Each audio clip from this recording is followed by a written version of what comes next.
गोस्वामी तुलसीदास जी के काव्य में समन्वय विषय पर आज के इस व्याख्यान में मैं डॉक्टर अशोक पटेल, हिंदी विभाग, श्री स्वामीनारायण आर्ट्स कॉलेज, गुजरात विश्वविद्यालय अहमदाबाद से आप सबका हार्दिक स्वागत करता हूं।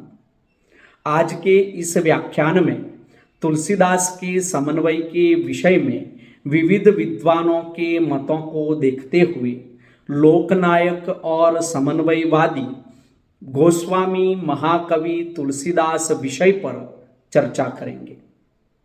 इस अध्ययन के अंतर्गत गोस्वामी तुलसीदास द्वारा निर्गुण सगुण का, शैव और वैष्णव का, अद्वैतवाद और द्वैतवाद का, ज्ञान और भक्ति का, शील शक्ति और सौंदर्य का, साहित्यिक क्षेत्र का, राम काव्य और कृष्ण काव्य का, राम संप्रदाय और पुष्टि मार्ग का, मानव संस्कृति, भाग्य और पुरुषार्थ, लोक भाषा और संस्कृत, स्त्री पुरुष, राजा प्रजा, भोग त्याग, प्रकृति और संस्कृति, लोक और शास्त्र, गृहस्थ और वैराग्य, ज्ञान और भक्ति, भाषा और संस्कृति आदि के समन्वय के विषय में विस्तार से जानने की कोशिश करेंगे।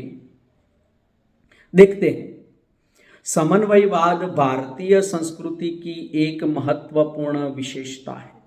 इस देश में समय समय पर कितनी ही संस्कृतियों का आगमन और आविर्भाव हुआ, परंतु वे गुल मिलकर एक हो गई।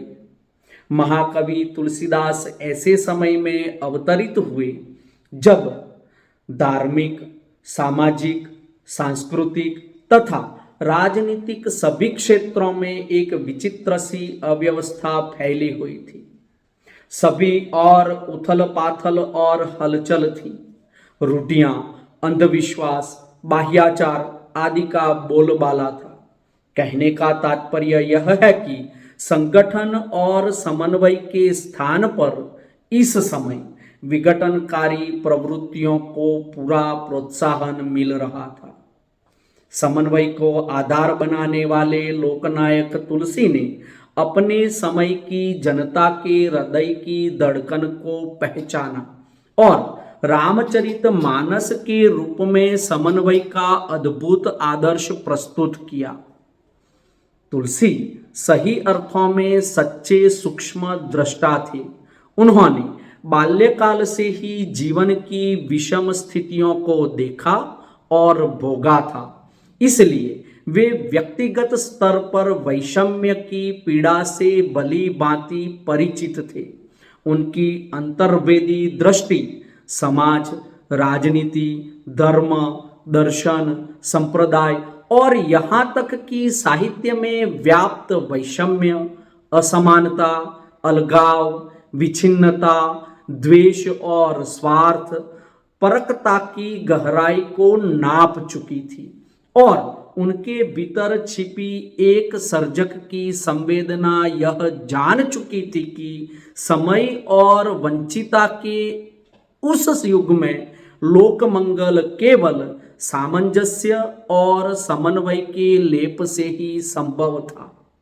समन्वय से ही उन गहरी खाइयों को भरा जा सकता था जो मनुष्य को मनुष्य से अलग कर रही थी। समन्वय ही राजनीति को समदर्शी और शासन को लोक कल्याणकारी बनाया जा सकता था।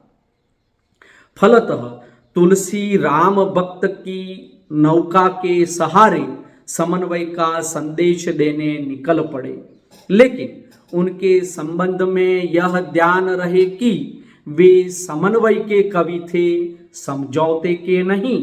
डॉक्टर दुर्गा प्रसाद भी यही मानते हैं कि तुलसी ने एक हद तक समन्वय का मार्ग अपनाया है, लेकिन समन्वय का ही मार्ग अपनाया है, समझौते का नहीं। उन्हें जहां कहीं और जिस किसी भी रूप में लोक जीवन का अमंगल करने वाली प्रवृत्ति दिखाई दी है, उसका उन्होंने डटकर विरोध भी किया है। वहां वह थोड़ा भी नहीं चुके। तुलसीदास एक ऐसे मनीषी चिंतक, वक्त एवं जन कवि है जिन्होंने अपने राम की पूंजी के बल पर तत्कालीन परिवेशगत समस्याओं का निवारण किया। तुलसी युगीन समाज में जाति पाति और अस्पृश्यता का बोलबाला था। उच्च वर्ण के लोग निम्न वर्ण के लोगों को हेय दृष्टि से देखते थे। शूद्र वर्ण के लोग सभी प्रकार के सामाजिक एवं धार्मिक, यहाँ तक कि शैक्षिक अधिकारों से भी वंचित थे। ऐसे में तुलसी राम और उनकी भक्ति के द्वारा उन तमाम सामाजिक विषमताओं को दूर कर सबके लिए एक ऐसा मंच निर्मित करते हैं कि जहां अपने पराये का भेद ही मिट जाता है। जैसे उन्होंने रामचरितमानस में ब्राह्मण कुल में उत्पन्न गुरु वशिष्ठ को शूद्र कुल में उत्पन्न निषाद राज से भेंट करते हुए दिखाकर ब्राह्मण एवं शूद्र के मध्य समन्वय का उच्च आदर्श प्रस्तुत करते हैं।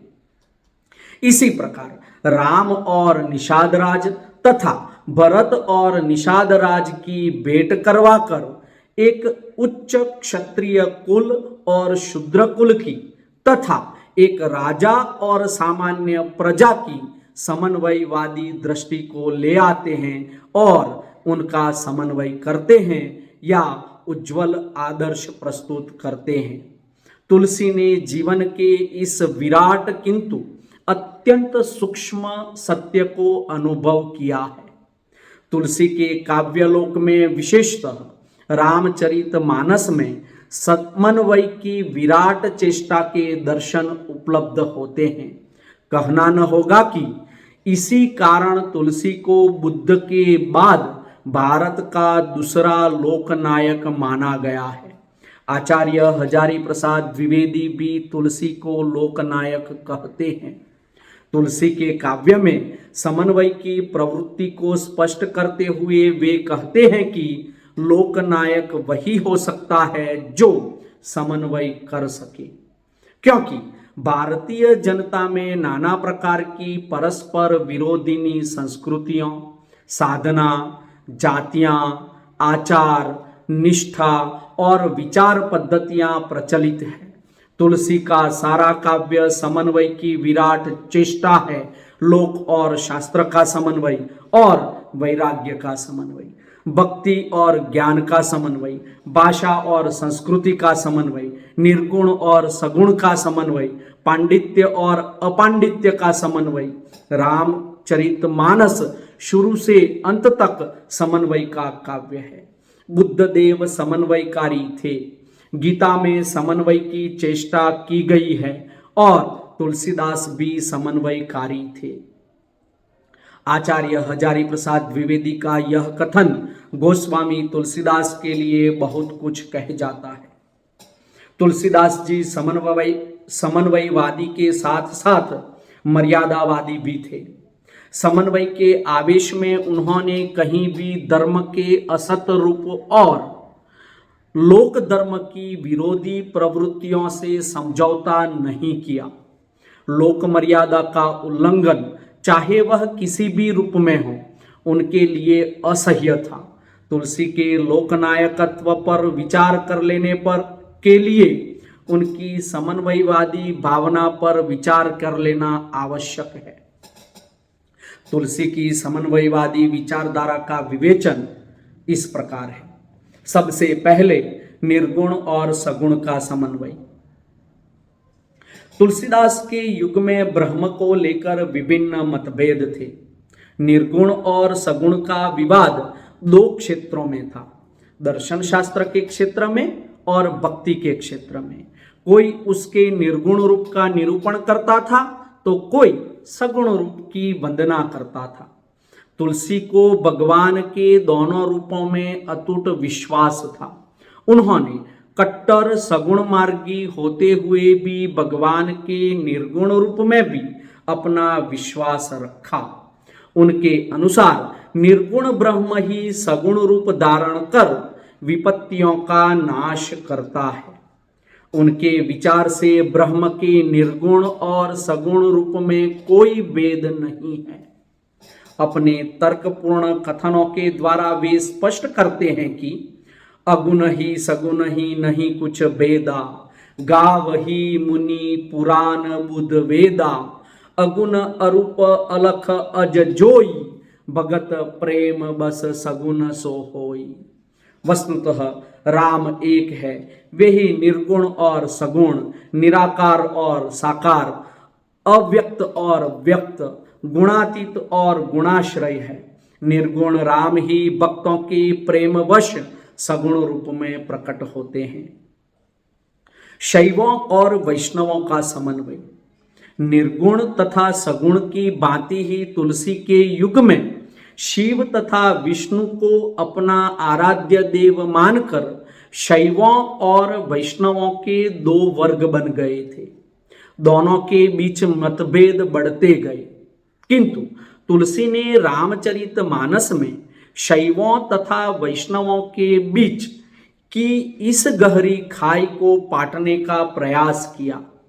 यद्यपि वे वैष्णव भक्त थे, परंतु रामचरितमानस के प्रारंभ में उन्होंने शिवजी तथा पार्वती की वंदना की है। भवानी शंकरौ वंदे श्रद्धा विश्वास रूपिणौ। तुलसीदास ने रामचरितमानस में स्थान स्थान पर शिव और राम के संबंध को स्पष्ट किया है। राम शंकर को स्वयं बड़ा महत्व देते हैं। शिवद्रोही मम दास कहावा, सो नर सपने हु मोही न बावा। शंकर प्रिय मम द्रोही, शिवद्रोही मम दास, वे नर करही कलप, बरी गोर नरक महुवास। स्वयं राम शंकर की पूजा करते हैं और शंकर राम के उपासक है। इस प्रकार तुलसी ने शिव के मुख से राम की स्तुति तथा राम के मुंह से शिव का महत्व निरूपण कर शैवों और वैष्णवों के मध्य अंतर मिटाकर समन्वय स्थापित करने की सफल चेष्टा की है। इसके अतिरिक्त सीता के वियोग में राम को और राम के वियोग में सीता को क्रमशः शिव और पार्वती ढाढ़स बांधते हैं। शिव धनु के भंग के समय पहले राम उसे नमन करते हैं तथा लंका में जाने से पूर्व वे शिव मूर्ति की स्थापना करते हैं। शंकर राम के सखा भी है, स्वामी भी है और सेवक भी है। इस प्रकार शिव और राम में कोई विरोध भाव नहीं, तो उनके उपासकों में विरोध की क्या आवश्यकता है। इसी प्रकार इनके अन्य ग्रंथों में शिव का बड़ा महत्व स्थापित किया गया है। यत्र तत्र गंगा गौरी की स्तुति से भी शिव की ही स्तुति व्यंजित होती है। निम्न उद्धरण से राम और शिव की स्तुति प्रायः समान शब्दों में की गई है।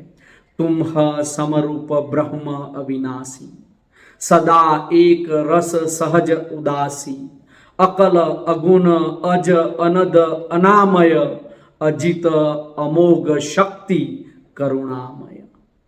रामचरितमानस में तुलसी ने राम स्रोत के साथ ही शिव स्त्रोत की रचना भी की है और तत्कालीन शैव वैष्णवों के विरोध को मिटाने का प्रयास किया है। अद्वैतवाद और विशिष्टाद्वैतवाद का समन्वय। दर्शन के क्षेत्र में तुलसी ने समन्वय की नीति अपनाई है। तुलसी से पूर्व सभी आचार्यों ने शंकर के अद्वैतवाद का खंडन करके अपने अपने मत की स्थापना की थी। तुलसीदास के दार्शनिक समन्वय को स्पष्ट करते हुए शिवदान सिंह चौहान कहते हैं कि तुलसी के दार्शनिक समन्वय को देखते हुए यह नहीं भूल जाना चाहिए कि तुलसी लोक मर्यादा, वर्ण व्यवस्था, सदाचार व्यवस्था और श्रुति सम्मत होने का ध्यान सदा रखते हैं, चाहे वह राम भक्ति का प्रतिपादन करे, चाहे अद्वैतवाद का, चाहे माया का निरूपण करे या जीवन का विवेचन, चाहे शिव की वंदना करें या राम की, किंतु वह अपनी इन बातों को किसी न किसी रूप में याद रखते हैं। रामानुजाचार्य ने शंकर के अद्वैतवाद का विरोध करके अपने विशिष्टाद्वैतवाद का प्रचार किया। माधवाचार्य ने द्वैतवाद का प्रचार किया। विष्णु स्वामी ने शुद्धाद्वैतवाद का प्रतिपादन किया और निम्बाकाचार्य ने द्वैताद्वैतवाद का प्रचार किया। यद्यपि गोस्वामी जी रामानुजाचार्य के मतानुयायी होने के कारण विशिष्टाद्वैतवादी थे और इसी कारण उन्होंने जीव को ब्रह्म का अंश बताया। ईश्वर अंश जीव अविनाशी, चेतन अमल सहज सुख राशि, सो माया बस बयेऊ गोसाई, बंद्यो कीर मरकट की नाई। रामचरितमानस में द्वैत और अद्वैत धारणा का समन्वय ही गोस्वामी जी के अवतारवाद का आधार है। इस बात को भी हमें नहीं भूलना चाहिए। ज्ञान और भक्ति का समन्वय। ज्ञान और भक्ति का समन्वय उस युग के लिए एक आवश्यक बात थी। तुलसी का ज्ञान और भक्ति का समन्वय स्वयं उनके द्वारा प्रतिपादित भक्ति का स्वरूप है।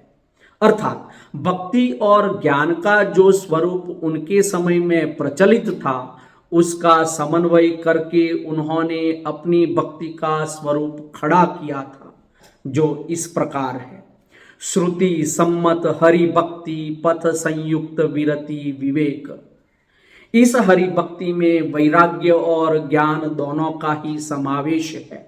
इस प्रकार तुलसी का भक्ति मार्ग ज्ञान युक्त भक्ति मार्ग है और वे भक्ति की सर्वोपरि स्थापना करते हैं। तुलसी ने ज्ञान को जिस प्रकार महत्व दिया, ठीक उसी प्रकार उन्होंने भक्ति की पावन त्रिवेणी भी प्रवाहित करने का सफल प्रयास किया।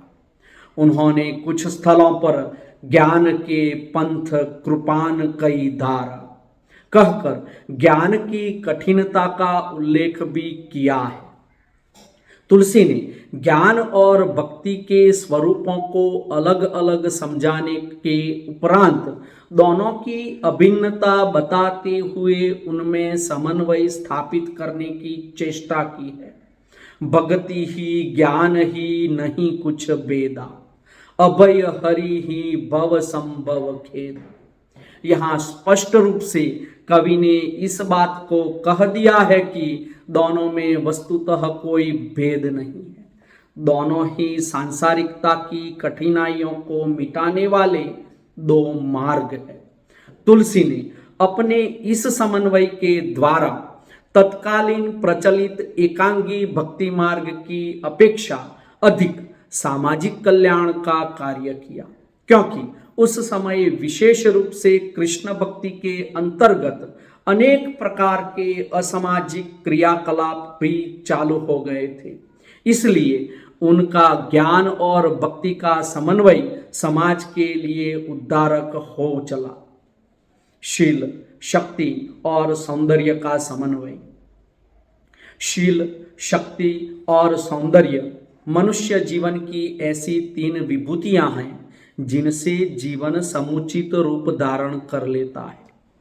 शील के बिना जीवन नीरस, घृणास्पद और कटु हो जाता है। शक्ति के बिना वह दुर्लभ, अशक्त और पंगु बन जाता है तथा सौंदर्य के बिना वह अनाकर्षक हो जाता है। भगवान राम के जीवन में ये तीन विभूतियां अक्षुण्य रूप से पाई जाती है। इन्हीं तीन विभूतियों के आधार पर राम एक मर्यादावादी लोकनायक बनते हैं। राम की शक्ति और शील के चरम रूप का वर्णन रामचरितमानस तथा अन्य ग्रंथों में बराबर देखने को मिलता है। राम के वनगमन के समय कोल किरातों से संभाषण करते हुए उनके अद्भुत शील का परिचय मिलता है। सुनी सीतापति शील स्वभाव, मोद न मन तन पुलक नयन, जलसो नर खेहर खाओ। शक्ति के तो राम साकार अवतार थे, जिनके स्पर्श से ही शंकर का गांडीव धनुष टूट गया, जिन्होंने महाबली राक्षसों का बिना सेना के वध किया। उनकी शक्ति स्वतः स्पष्ट है। राम की अंतिम विभूति थी उनकी अद्वितीय नैसर्गिक सुंदरता। राम का सौंदर्य करोड़ों कामदेवों को लजाने वाला था। इस प्रकार इन तीनों के समन्वय द्वारा राम के व्यक्तित्व का चरम विकास स्पष्ट करना तुलसीदास का ध्येय है। तुलसी के विषय में आचार्य शुक्ल का कथन है कि तुलसी के मानस में जो शील, शक्ति, सौंदर्यमयी स्वच्छ धारा निकली, उसने जीवन की प्रत्येक स्थिति के भीतर पहुंचकर भगवान के स्वरूप को प्रतिबिंबित किया। रामचरित की इसी जीवन व्यापकता ने उनकी वाणी को राजा रंक, धनी दरिद्र सबके हृदय और कंठ में चिरकाल के लिए सतत रूप से बसा लिया। गोस्वामी जी की वाणी में जो स्पर्श करने की शक्ति है वह अन्यत्र दुर्लभ है। नर और नारायण का समन्वय। तुलसी के पूर्व राम का महत्व दशरथ पुत्र के रूप में था। उन्होंने कोई भी परात्पर ब्रह्म, अज तथा अविनाशी नहीं मानता था, परंतु तुलसी ने भय प्रकट कृपाला दीन दयाला कौशल्या हितकारी कहकर उन्हीं ब्रह्म को कौशल्या पुत्र या दशरथ सुत के रूप में अवतरित दिखाकर अपने इष्ट देव को साधारण मानव या नर से ऊपर उठाते हुए नारायण के ब्रह्म पद पर आसीन कर दिया है। तुलसी ने राम के रूप में नर और नारायण का सुंदर समन्वय स्थापित किया है। पारिवारिक समन्वय। सामाजिक क्षेत्र में भी तुलसी की समन्वय भावना ही महत्वपूर्ण दिखलाई देती है। इसके अंतर्गत शास्त्र और लोक का समन्वय, आदर्श और यथार्थ का समन्वय, सत्य और प्रेम का समन्वय जैसी बातों को देख सकते हैं। तुलसी आर्य संस्कृति के परम भक्त थे। उसकी रक्षा उनके जीवन का सर्वोच्च ध्येय था। रामचरित के द्वारा उन्होंने उसका आदर्श स्वरूप खड़ा किया, जिसके सहारे हिंदू समाज आज भी आर्य बना हुआ है। मनुष्य का ऐसा कोई संबंध नहीं जिसका आदर्श तुलसी ने स्थापित न किया हो। व्यक्ति, परिवार, समाज, राज्य, तुलसी ने सबका सामंजस्य हिंदू संस्कृति के अनुरूप किया है। हिंदू सभ्यता की विशेषता उत्सर्ग की भावना है। व्यक्ति को परिवार, परिवार को समाज तथा समाज को राज्य के लिए उत्सर्ग करना पड़ता है। यही मानव धर्म है। तुलसी ने इस उत्सर्ग का आदर्श अपने काव्य में स्थापित किया। तुलसी ने जो अयोध्या का राज परिवार चित्रित किया है, उसमें हमें आदर्श से परिपूर्ण समन्वय के दर्शन होते हैं। पिता पुत्र, माता पुत्र, पति पत्नी, भाई भाई, राजा प्रजा, गुरु शिष्य, स्वामी सेवक के समन्वय को कवि ने विभिन्न प्रसंगों में चित्रित किया है। तुलसी काव्य का प्रत्येक पात्र समाज के सम्मुख कोई न कोई आदर्श उपस्थित करता है। दशरथ सत्य प्रतिज्ञा का, राम पितृ भक्ति का, भरत भातृभक्ति का, लक्ष्मण अपूर्व सहन शक्ति का, कौशल्या प्रेममयी माँ का तथा सीता पतिव्रता नारी का आदर्श उपस्थित करती है। इस रूप में पारिवारिक समन्वय के द्वारा तुलसी ने एक आदर्श परिवार की कल्पना की है। डॉक्टर श्याम सुंदर दास के शब्दों में पारिवारिक संबंधों का मधुर आदर्श तथा उत्सर्ग की भावना संपूर्ण मानस में बिखरी हुई है। साहित्य के क्षेत्र में समन्वय। कला पक्ष की दृष्टि से भी तुलसी ने साहित्यिक क्षेत्र में पर्याप्त समन्वय प्रस्तुत किया है। रामचरितमानस में सभी प्रकार के रसों का सुंदर सम्मिश्रण इतना प्रभावशाली बन गया है जो युग युग तक अपने प्रभाव को बनाए रखेगा। मानस का अंगिरस वैसे तो भक्ति रस है। शैली की दृष्टि से तुलसी ने महाकाव्य, मुक्तक काव्य तथा गीति काव्यों का सुंदर समन्वय किया है।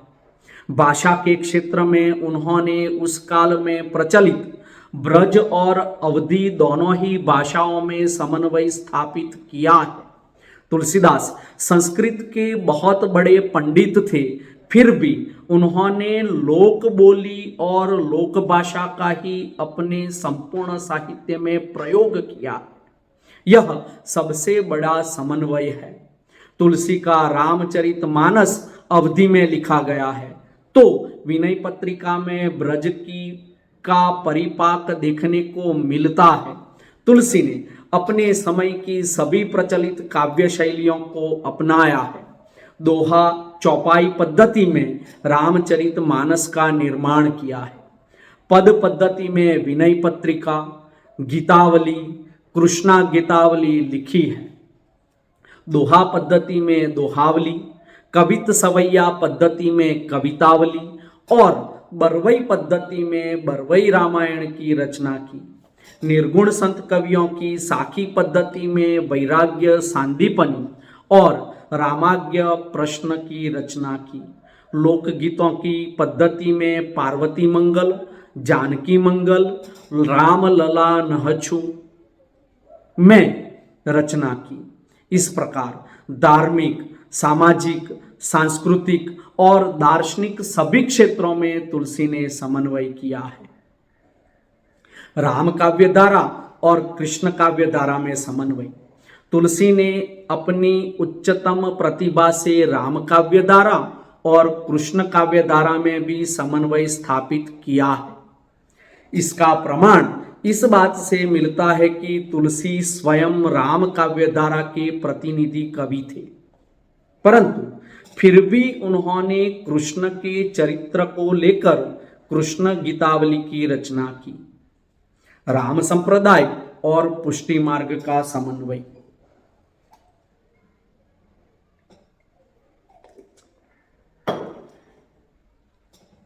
तुलसी ने अपनी अलौकिक प्रतिभा से राम संप्रदाय और पुष्टि संप्रदाय में समन्वय स्थापित किया। पुष्टि मार्ग में ब्रह्म की कृपा अथवा अनुग्रह ही सब कुछ होता है। उसकी कृपा के बिना कुछ नहीं हो सकता।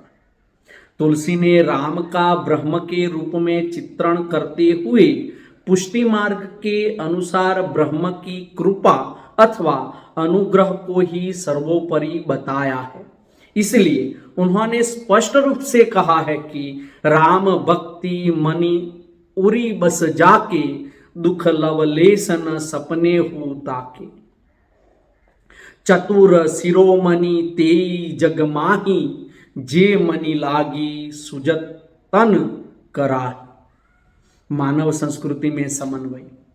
तुलसी के काव्य में विभिन्न संस्कृतियों का अभूतपूर्व समन्वय उपलब्ध होता है। इस तथ्य पर डॉक्टर उदयभान सिंह के विचार उल्लेखनीय हैं। तुलसी साहित्य में 5 भिन्न जातियों के पात्रों का चित्रण हुआ है। वे हैं देव, दानव, नर, वानर और तिर्यक। उसकी अपनी संस्कृति है। इनकी संस्कृति को तुलसी ने अंकित किया है। इसके अतिरिक्त तुलसी के साहित्य में मानव संस्कृति में भी समन्वय की भावना के दर्शन होते हैं, जैसे राजवर्ग, वनपथ के जनसाधारण और कोल किरातों की जीवन पद्धति में विषमता।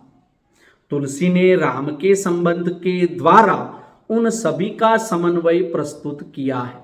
इसके अतिरिक्त तुलसी ने हर जगह समन्वय की स्थापना करने की कोशिश की है। तुलसीदास जी के विविध क्षेत्रों में परिव्याप्त समन्वय का विश्लेषण करने पर इस निष्कर्ष पर पहुंचते हैं कि इनके द्वारा उन्होंने तत्कालीन भारत में सांस्कृतिक एवं धार्मिक एकता स्थापित की। उनका सारा काव्य समन्वय की विराट चेष्टा है। गोस्वामी तुलसीदास जी ने ज्ञान और भक्ति, निर्गुण और सगुण, शैव और वैष्णव, भाग्य और पुरुषार्थ, लोक भाषा और संस्कृत, स्त्री पुरुष, राजा प्रजा, भोग त्याग, प्रकृति और संस्कृति में समन्वय करवाया है। वे सबसे बड़े लोकनायक और समन्वयवादी है। लोक और शास्त्र का समन्वय, गृहस्थ्य जीवन और वैराग्य का जीवन, भक्ति और ज्ञान का, भाषा और संस्कृति का समन्वय रामचरितमानस में आदि से अंत तक मिलता है। उनके अन्य साहित्य में भी यह मिलता है। इस रूप में तुलसी सच्चे अर्थों में लोकनायक के कर्तव्य का निर्वाह कर सकने में सफल हुए हैं, इसमें कोई संदेह नहीं है। अस्तु।